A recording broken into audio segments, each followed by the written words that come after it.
off with singer R. Kelly, who is back in custody, this time facing federal sex crimes charges. NYPD detectives and Homeland Security agents arrested Kelly last night in Chicago. He was indicted earlier in the day by two federal courts, the Northern District of Illinois, based in Chicago, and the Eastern District of New York, based in Brooklyn. The 13-count indictment accuses Kelly of charges related to child pornography, enticement of a minor, and obstruction of justice. And this is on top of the state charges he already faces. CTM national correspondent Jerika Duncan has been covering the allegations of abuse by R. Kelly, which he strongly denies, we should point out. Jerika, what else do we know? Well, this is the first time that R. Kelly is facing federal charges. We heard that this was coming. It was really a matter of when. Federal prosecutors in New York are expected to announce charges as early as today, which our sources say could involve sex trafficking. For the second time this year, R&B singer R. Kelly was arrested in Chicago on sex crime charges. Federal agents took the three-time Grammy winner into custody. Sources say it happened while he was walking his dog in front of his Trump Tower apartment Thursday night. And for more charges, even if you're innocent. Kelly's crisis manager, Daryl Johnson, says the singer's team was expecting federal charges, and they are ready to fight them. So, has a lot of fans, a lot of people praying for him, and they're wishing him the best. And, you know, the best outcome is him to be out. And that's what we all hope.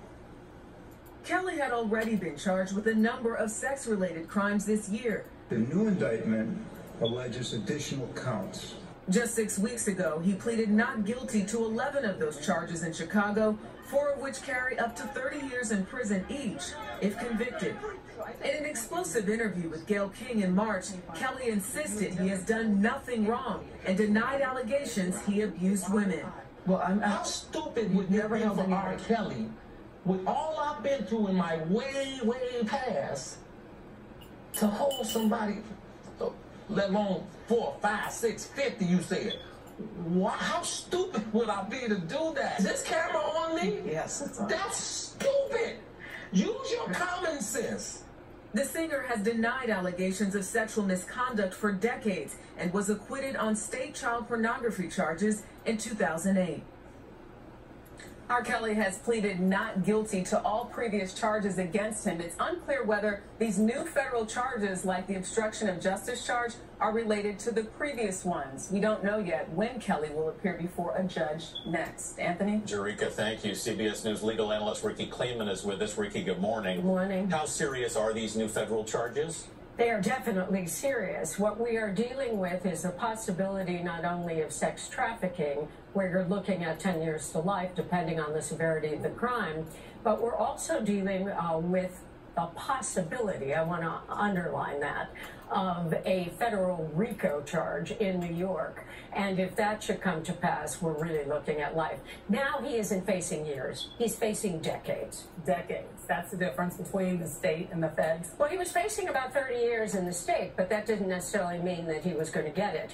When you look at two federal jurisdictions, the Northern District of Illinois, located in Chicago, the Eastern District of New York, located in Brooklyn, this time nobody's kidding around. Why are the feds involved? I would guess, and I can only guess, that the feds are involved for two reasons. Number one, if the Eastern District of New York is involved, they're like this other district. They don't do things unless they are really locked, loaded, ready. And that means that probably Main Justice in Washington has really put a priority on the issue of sex trafficking. I think we can see that this week with Jeffrey Epstein and now with R. Kelly, and with the statement from the head of the FBI in New York that sex trafficking is, in fact, something that they are not letting go of. And they are serious in New York. So now we have to have a nexus in New York. Did he transport a woman to New York? Did he film a woman to New York? Did he make some phone calls out of New York? There must be a nexus. But this time, they really may think that Chicago State's attorney has moved too slowly and that they are not going to take what they believe is a serial predator and let him take his time. Real question is detention. Yeah, a lot of people saying that it only took 2 decades for him to be brought to justice. Well, we're in the same story twice in 1 week. We are. We are. Thank you, Ricky Kleeman. Well, Louisiana